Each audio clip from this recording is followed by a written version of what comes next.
Assalamualaikum warahmatullahi wabarakatuh. Nah, video kali ini kita sudah tidak membahas mengenai sistem persamaan linear. Jadi kita sudah lanjut ke topik selanjutnya yaitu mengenai vektor ya. Jadi vektor itu kalau kita melihat ya, kalau misalkan kita ingin pergi ke suatu tempat, ya kan? Jadi kan kita akan mengecek posisinya itu di mana, kita harus ke arah mana, dan biasanya kan kita juga mau melihat kan jaraknya itu seberapa. Jadi ya kurang lebih itu juga yang dimaksud dengan vektor. Jadi vektor ini punya ciri khas yaitu selain punya besar, juga punya yang namanya arah ya. Jadi kalau di matematika di ruang dimensi 2, jadi biasa kita simbolkan dengan ini. Jadi kalau misalkan tulis tangan biasanya kita menggunakan tanda panah di atas ya. Tapi kalau misalkan ketikan ya kita pakai font di bold seperti ini ya. Jadi kita punya dua tupel seperti ini ya. Kita punya dua komponen A1 A2 di mana ya bisa kita tuliskan dengan bentuk seperti ini ya. Nah, komponen ini menentukan arah dan juga besarnya. Jadi besarnya itu dapat dari mana? Kalau kita punya, jadi misalkan di sini ada ini A1, ada A2, berarti kan kalau ini siku-siku ya, si miringnya ini kan jadi akar A1 kuadrat ditambah A2 kuadrat. Jadi panjangnya nomnya ini kita sebut dengan nom biasanya. Nah, kita peroleh dari prinsip teorema Pythagoras. Nah, secara analog kalau misalkan kita punya di ruang di dimensi 3, jadi kita punya 3 komponen di sini dan ya sama ya seperti yang di awal tadi. Jadi kita punya untuk mendapatkan panjangnya ini sebenarnya juga bisa kita peroleh dari teorema Pythagoras juga. Jadi kita punya ya panjangnya jadi akar dari A1 kuadrat ditambah A2 kuadrat ditambah A3 kuadrat. Jadi sebagai contoh, misalkan kita punya vektornya ini di R2, berapa panjangnya? Jadi bisa dilihat komponen pertamanya negatif 1, yang kedua itu 2 kan. Jadi negatif 1 kuadrat ditambah 2 kuadrat, jadi akar 5 ya. Dan di R2 maupun di R3 kita bisa menjumlahkan. Jadi yang menarik adalah tentang vektor ini bisa kita jumlahkan dan juga bisa kita kalikan dengan suatu bilangan real ya. Jadi bagaimana cara mengalikannya? Ini analog ya, baik di R2 maupun di R3, hanya saja di sini yang dituliskan di R3.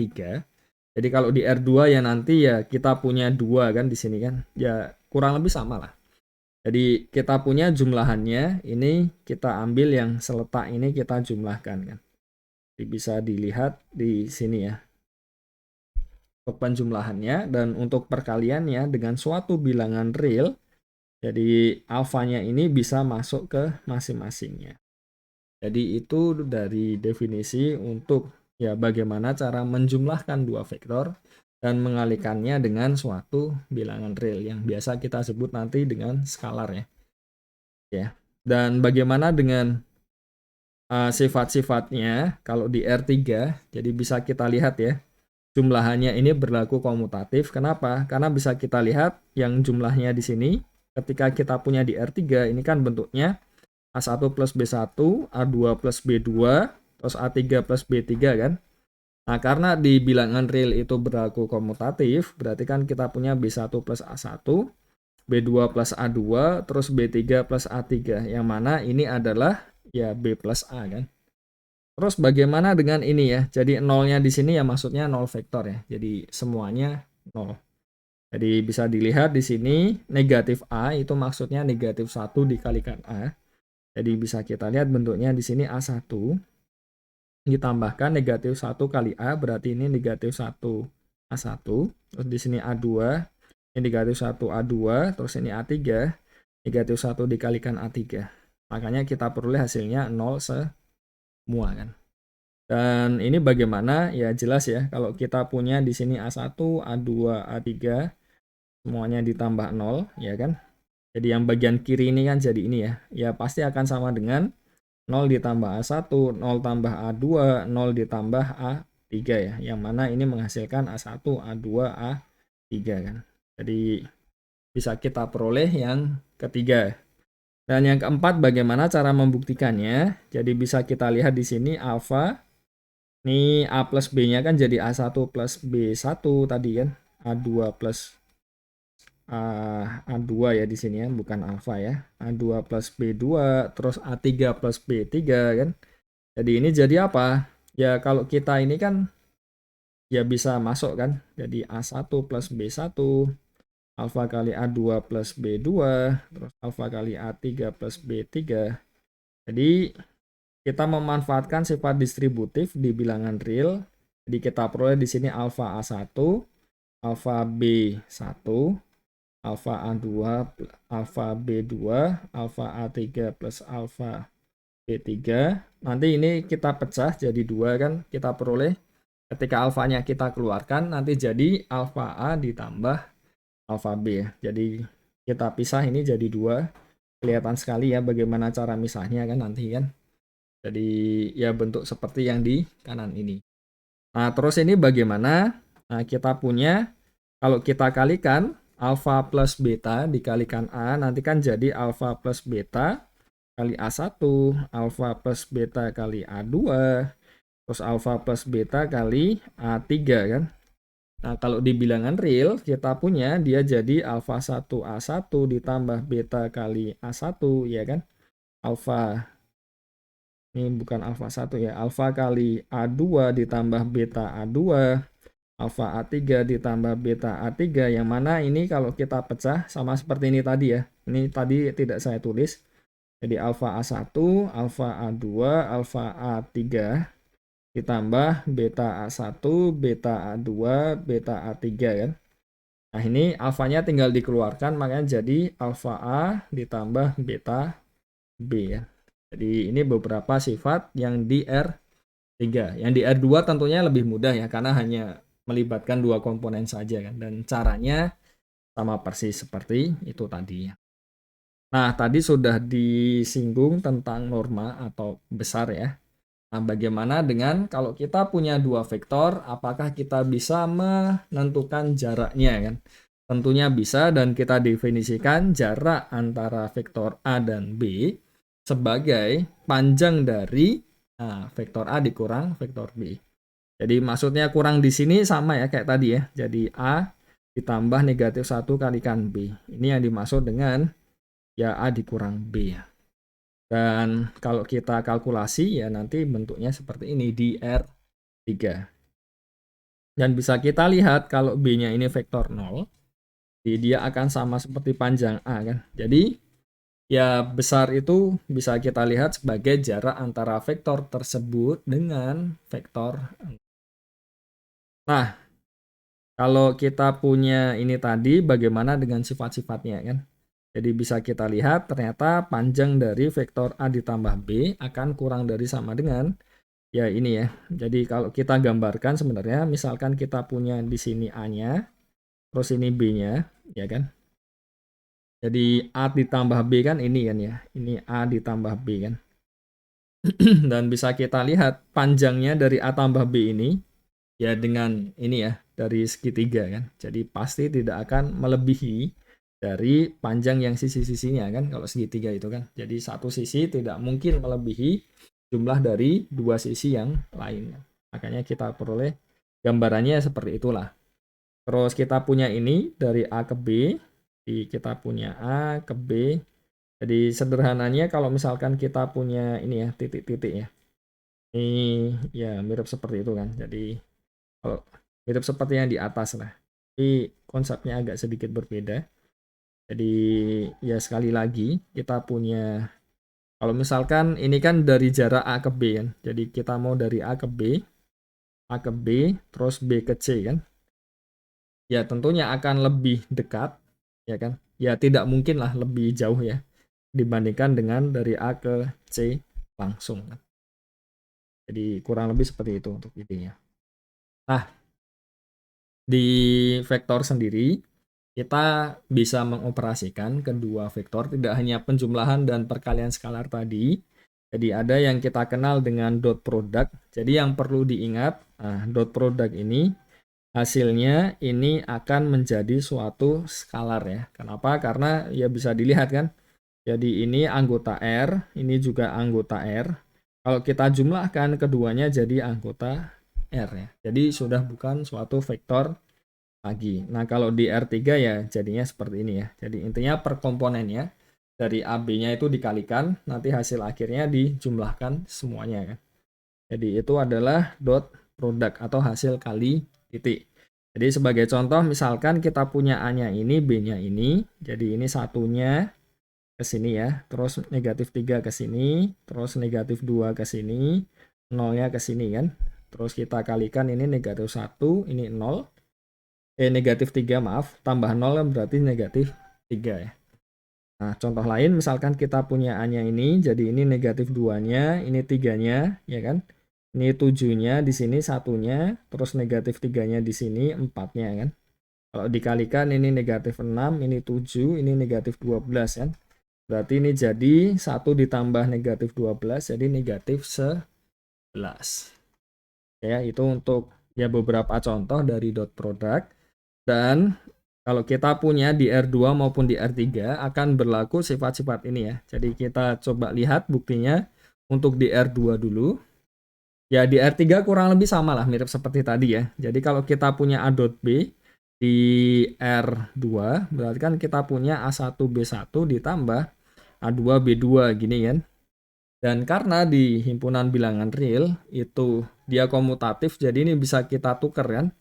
Jadi kita punya B1A1 ditambah B2 kali A2, yang mana ini ya sisi kanannya.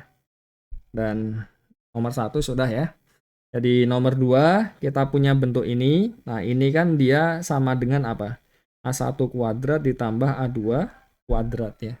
Dan kita tahu kalau kita bentuk kuadrat itu pasti tak negatif. Jadi ini juga pasti tak negatif, makanya keseluruhannya ketika kita jumlah pasti tak negatif juga kan. Dan kapan dia 0? Ya kalau misalkan A1-nya harus 0, A2-nya pun juga harus 0 ya. Jadi kita peroleh A-nya itu harus 0. Itu syarat perlu dan cukup ketika dot product dari A dengan A sendiri menghasilkan 0. Jadi A-nya harus 0. Nah, kalau kita punya ini, jadi alfa dikalikan A, jadi bisa kita lihat ya. Alfa A kan nanti berarti bentuknya alfa A1 ini kan, yang bagian komponen pertamanya kan.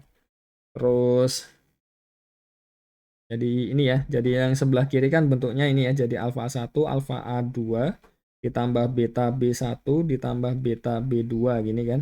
Didotkan dengan C-nya, misalkan C1, C2 gini ya. Jadi apa yang kita peroleh di situ, kita punya bentuk apa? Kita punya bentuk di sini, kita punya alfa A1 ditambah beta B1 dikalikan C1 ditambah dengan alfa A2 tambah beta B2 dikalikan C2. Nah, ini pakai aljabar biasa, bisa kita ya ini ya, kita keluarkan gitu kan sederhananya ya. Jadi kita peroleh jadi alfa A1 kali C1 ini kan. Ini yang bagian pertama ini, terus ditambahkan dengan alfa A2 kali C2 ya kan. Ini bagian pertamanya, yang bagian sini ya. Ini kan kali ini. Terus ditambahkan dengan beta B1 C1 ditambah beta B2 C2 kan. Jadi ini akan menghasilkan apa? Yang depan ini ya, yang bagian ini kan. Yang belakang ini ya jadi yang sini ya. Jadi itu, dan terakhir adalah panjang dari ini kuadrat sama dengan ini. Kenapa? Karena bisa dilihat di sini kan jadi akar dari A1 plus A2 ya kan. Ini dikuadratkan ya, benar kan? Jadi A1 kuadrat tambah A2 kuadrat, di mana ini adalah A dot A ya. Jadi itu adalah hasil kali titik atau dot product. Beberapa sifatnya. Oke. Nah, kalau kita punya dua buah vektor, tentunya akan menarik bagaimana kalau kita melihat sudut antara dua vektor tersebut. Jadi misalkan kita punya vektor A di sini, vektor B di sini. Nah, ini sudutnya berapa di antara mereka kan? Jadi kita himpitkan di bagian pangkalnya ya. Dan ya sudutnya yang terbentuk itu ya yang di antara 0 sampai 180 derajat. cara membuktikannya bagaimana kita menggunakan aturan kosinus ya. Jadi kita peroleh nanti A dot B akan sama dengan panjang A kali panjang B dikalikan kosinus theta. Nah, ini dapat dari mana? Nah, dapat dari sini. Jadi pertama adalah menggunakan aturan kosinus. Jadi masih ingat ya, aturan kosinus kan? Kita lihat apa dari sisi panjang-panjangnya kan? Bisa kita lihat di situ, kita peroleh ini. Nah, di sisi lain, panjang A ini, dari ini jarak A ke B ya, kuadrat, kan berarti dari dot product kan. Ini kan sudah kita bahas tadi ya. Jadi kita peroleh sisi kanannya seperti ini. Nah, karena sisi kirinya sama, berarti yang kanan mereka harus sama kan. Jadi kita peroleh apa di situ? Panjang A kuadrat tambah panjang B kuadrat dikurang ini ya, sama dengan ini. Jadi di dua sisi ada ini, cancel. Ada ini juga kan. Berarti kan kita tinggal punya apa di situ? Negatif 2 kalikan A dot B, ya kan? Sama dengan negatif 2 dikali panjang A, ini panjang B ya. Kali kosinus theta, ini juga cancel ya. Masing-masing ruas dikalikan seper negatif 2. Jadi kita peroleh ya hasil akhirnya jadi persamaan ini. Nah, bagaimana cara mencari tetanya? Karena kita punya kosinusnya, ya kan? Kosinusnya kan jadi ini ya. Jadi ya sudah, tarik arkes kosinusnya kan. Selesai, berarti dapat tetanya. Sebagai contoh, misalkan kalau A-nya ini, B-nya ini ya. Jadi ya sudah, kosinus tetanya jadi apa? A dot B ya. Berarti ini negatif 1, ini 2 dikalikan, negatif 2 kali 1, terus ini 1 dikali 1 ya. Ya kan? Terus semuanya dijumlahkan kan, itu dari A dot B-nya. Terus bagian bawahnya bagaimana? Yang bagian ini ya, berarti kan akar, ini kuadrat, tambah ini kuadrat, tambah ini kuadrat ya. Yang sebelah sini juga sama kan akar, ini kuadrat, tambah ini kuadrat, tambah ini kuadrat. Makanya kita peroleh yang bawah ini kan. Jadi kita peroleh negatif setengah. Padahal kalau kita ingat yang namanya kosinus kan seperti ini ya. Jadi ini kan dari 0 sampai 180 kan seperti ini kan. Ini daripada rancu ya. Saya hilangkan yang garis ini. Intinya 180 derajatnya seperti inilah. Terus kita peroleh di sini negatif setengah kan. Jadi ini 90 derajat, negatif setengah ya berarti setelah ini kan. Jadi 120 derajat. Karena polanya kalau kosinus ini kan ini 1, terus ini 30 itu setengah, 1 setengah akar 3, terus ada setengah akar 2, ya kan, terus setengah, habis itu 0, terus ini negatif setengah, ya kan, negatif setengah akar 2, negatif setengah akar 3, terus negatif 1 kan.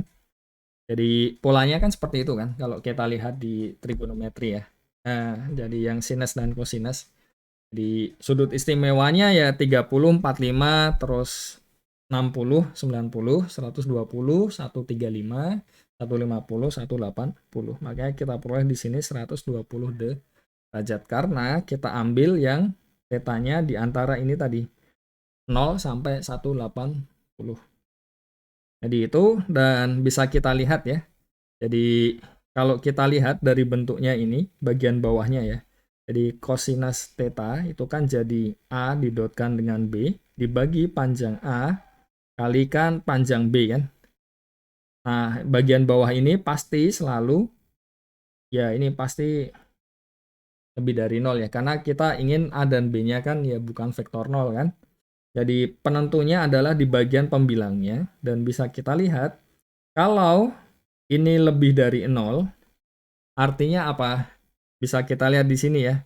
Jadi tetanya itu di antara 0 sampai 90 ya. Jadi bisa kita lihat dia sudut lancip. Dan ketika ini sama dengan 0 berarti 90 derajat. Kalau lebih dari itu berarti ya di antara itu sampai 180 derajat. Jadi bisa kita lihat, nah dia kalau misalkan A dan B-nya itu tegak lurus atau membentuk sudut 90 derajat, nah, syarat perlu dan cukupnya adalah dot produknya itu sama dengan 0. Jadi itu alasannya. Nah, hal yang menarik lain yang terkait dengan proyeksi adalah mengenai sudut adalah tentang proyeksi ya.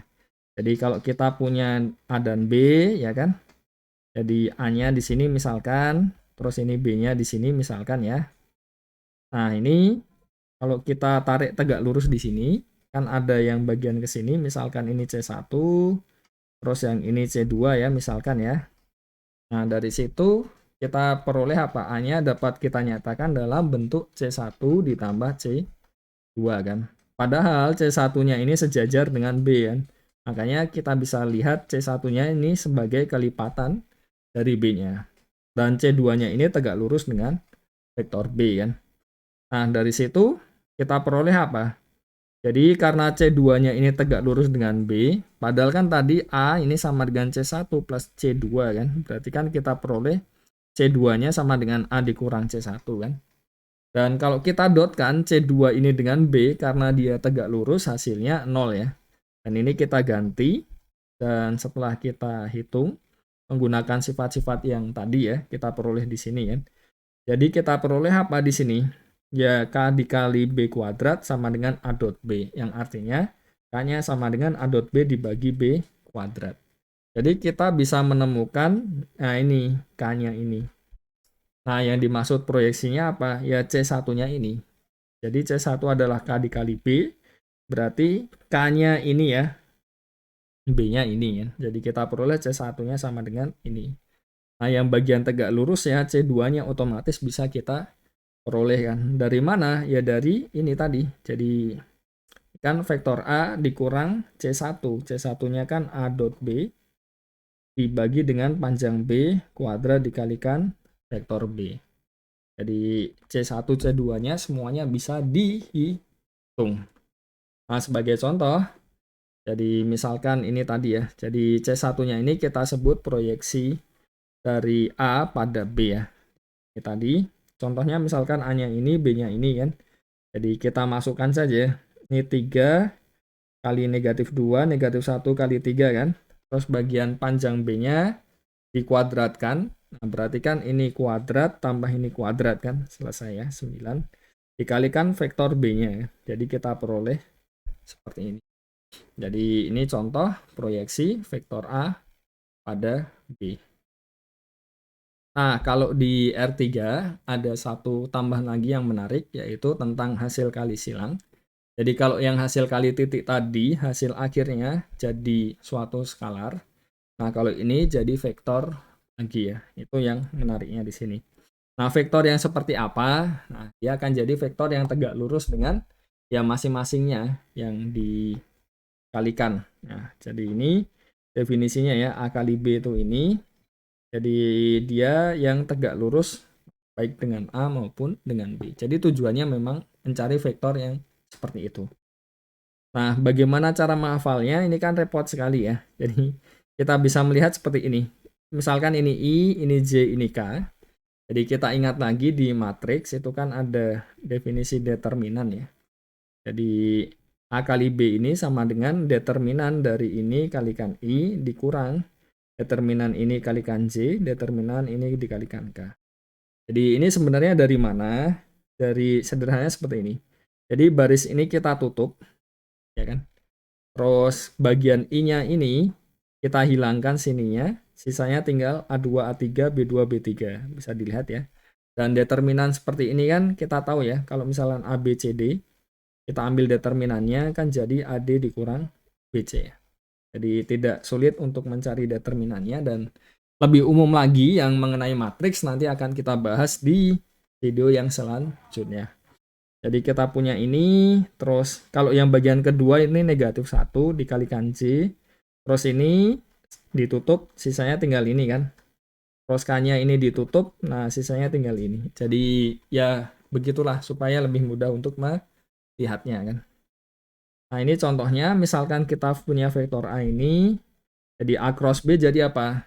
Ini kita pasang ya, di baris kedua, ini kita pasang di baris ketiga kan. Jadi kita peroleh di sini, jadi ini ya. Jadi ya ini perhitungannya sama seperti tadi ya. Jadi kita tutup ini, jadi kan kita punya determinan dari 0,1, 41 kan. Ini berapa? 0 kali 1 dikurang 4 kali 1 kan, 0 kali 1 dikurang 4 kali 1, makanya ini negatif 4. Jadi ini negatif 4-nya ya. Terus yang kedua ini ditutup ya kan, jadi determinan dari 2, 1, negatif 3, 1 ya. Ini jadi 2 ditambah 3 jadi 5. Tapi yang perlu diingat ini kan dikali negatif 1, makanya di sini ada negatif 5. Terus yang yang di 8-nya ini dapat dari mana? Ini ditutup kan.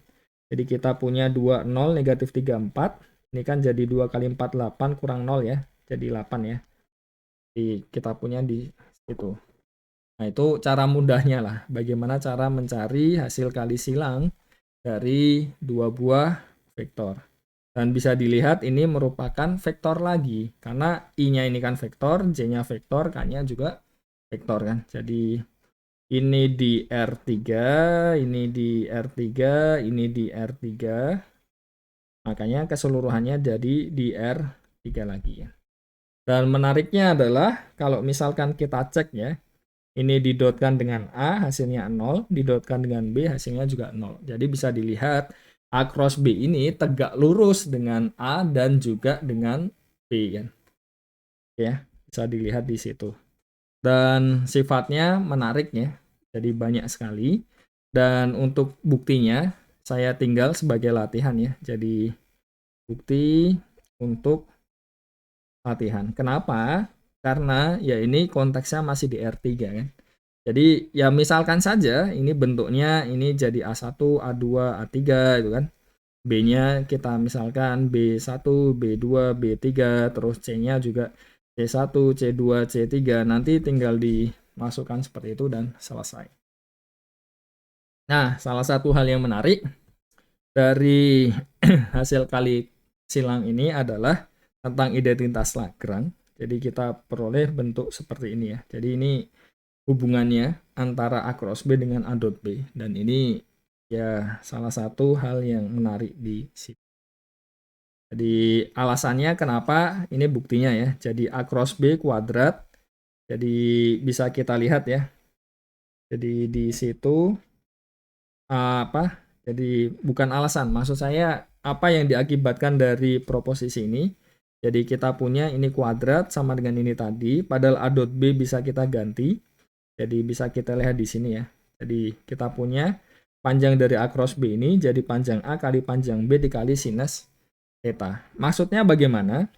Bisa kita lihat ini misalkan vektor A, ya kan?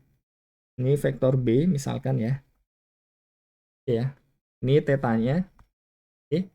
Jadi sinus theta itu apa? Berarti kan sin itu kan depan per miring kan. Jadi depan per miring kita peroleh sinusnya. Dan ini ada panjang A kali panjang B kali sin theta. Berarti kan ya kita peroleh nanti sisi ininya kan. Jadi bisa kita lihat di situ nanti yang bagian ini dia akan sama seperti kalau misalkan kita lihat di sini ya luasan dari jajar genjang ini kan. Jadi ini panjangnya kan akan sama dengan luasan ini jajar genjangnya. Jadi menarik di situ. Nah, sekarang terakhir bagaimana cara kita membawa secara umum kan. Jadi kita tadi punya di R2, terus kita jadikan di R3, ternyata sifatnya kurang lebih sama kan. Nah, bagaimana kalau komponennya ditambah lagi, misalkan jadi 4, jadi 5, dan seterusnya kan. Nah, itu kan sangat wajar ya pertanyaan yang sangat alami untuk muncul kan. Jadi bisa kita tambahkan sampai N. Jadi secara umum kita punya Rn dan ya dari sisi bentuk komponennya kan seperti ini ya. Dan untuk panjangnya ini alami sekali. Jadi kita punya seperti ini. Jumlahannya juga alami sekali kan. Tadi kan yang seletak tadi ya. Ini juga sama kan. Jadi menariknya adalah secara umum di Rn. Nah ini tadi sudah kita tunjukkan untuk yang di R3. Ternyata secara umum di Rn juga berlaku. Jadi bagaimana cara membuktikannya ya sebagai latihan saja ya. Karena tidak sulit. Nah, ini contohnya misalkan kita punya di sini di R5 ya dot produknya bagaimana kita definisikan ya seperti tadi kan. Jadi masing-masing yang komponen seletaknya dikali terus hasilnya dijumlahkan. Nah, ini kita punya ini 1, negatif 2, negatif 2, negatif 3, 0, ini 2 ya. 0 kali 2, 0, ini 0 kali 0, 0, ini 1 dikali 1 kan, 1. Jadi kita punya, ya ini contoh ya untuk yang dot product di R5 kan. Jadi secara umum bisa kita lakukan seperti ini. Nah, ini beberapa sifat dan sama ya di R3 tadi ya. Kita sudah lihat dan buktinya juga latihan. Jadi tidak sulit. Nah, untuk menghitung sudutnya ternyata langkahnya sama. Jadi bisa kita peroleh sudutnya.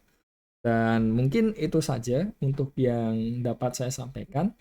Jadi mengenai ini ya, tentang vektor ya. Jadi menariknya adalah ketika kita punya suatu vektor gitu kan. Jadi bisa kita lihat dari sifat-sifatnya. Dan ya yang di awalnya di R2, di R3 kan kita lihat sifatnya bagaimana kan. Ternyata bisa kita perumum untuk kasusnya di Rn. Jadi itu saja untuk video kali ini, semoga dapat dipahami dengan baik ya. Jadi itu saja, terima kasih. Wassalamualaikum warahmatullahi wabarakatuh.